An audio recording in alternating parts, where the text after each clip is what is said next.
We are here with the VP of PR for the Wildlife Fund, Jane Doe. Jane will talk about the WWF and how the lives of our animals are as important as ever. That is correct. Thanks for the introduction. Very happy to be here to talk about the WWF and what we are doing to help save the animals and make sure we are doing what we can to protect the wildlife. So, for those who aren't familiar with the World Wildlife Fund, can you describe it for us? The WWF is the world's largest network of international conservation organizations, which works across 100 countries and enjoys the support of 5 million members worldwide. I think most people would recognize us by our logo, which is the panda. We were founded 50 years ago to draw the world's attention to creatures and places to create a movement and support to save them. And of course, what we learned along the way is you can't save an animal without saving where it lives.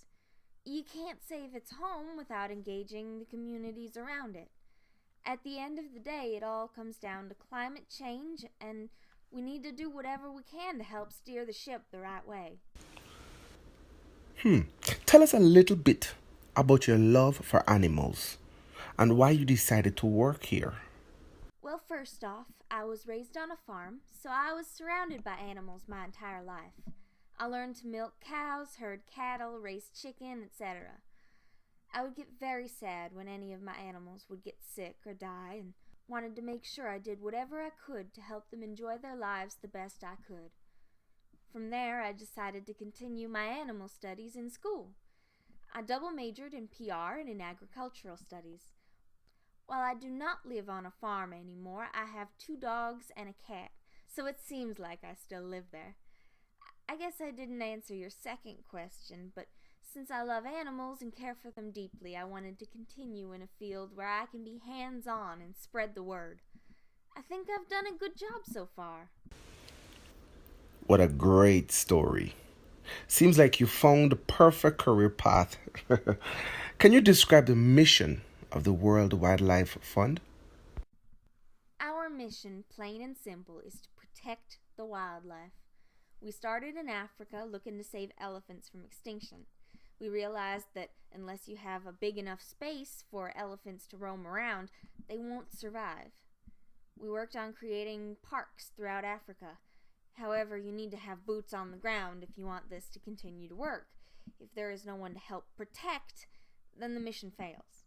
We have this type of mindset all over the world. There is no animal too big or too small to help save. That makes a lot of sense. What can the rest of us do to help? Well, unless you are willing to move to a country to help, donations might be the best foot forward. I will make sure that we get the website and the phone number posted at the end of our conversation so people can go ahead and chip in what they can. Are there specific causes to contribute to? I would say that any animal that is facing extinction is one that is urgent. Of course, we want to take care of all animals, but as you can imagine, some circumstances are more time sensitive than others. One that comes to mind is the white rhino. We are always looking for volunteers in Africa, as that is where our mission began. I understand. What about here in North America? One recent issue we have seen, especially with the hurricanes, is the loss of dogs and cats. We have seen an increase in stray dogs and cats and would love to find them homes. How do you find these animals? Well, we usually visit sites of natural disasters to make sure there are no issues for any wildlife nearby. Once we do a site visit, we can tell if there are needs and then address them. It seems like there's a sense of urgency behind the World Wildlife Fund missions. Can you share any stats of interesting information we could know about or we should know about? We produce reports that estimate the difference between what we demand in terms of food, energy, water, and all the rest compared to what the planet can sustain.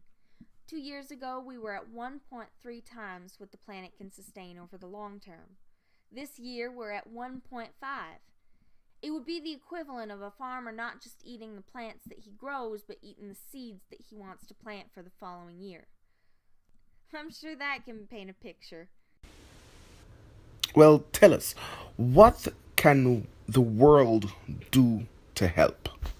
We have to make the right smart choices on how we build our communities, how we source the food that we eat, and I have a lot of confidence that it's not too late. But we need businesses to send the right signals, and we need governments to create the right regulatory frameworks. What I will say is that before you do anything else that relates to the environment, just think about your kids and your kids' kids. What kind of world do you want them to live in? Hopefully, that goes a long way. I think that is a great way to think and a great way to end our conversation. Thank you for sitting down with us and talking about the WWF and how we can contribute to the success of your mission. Thank you.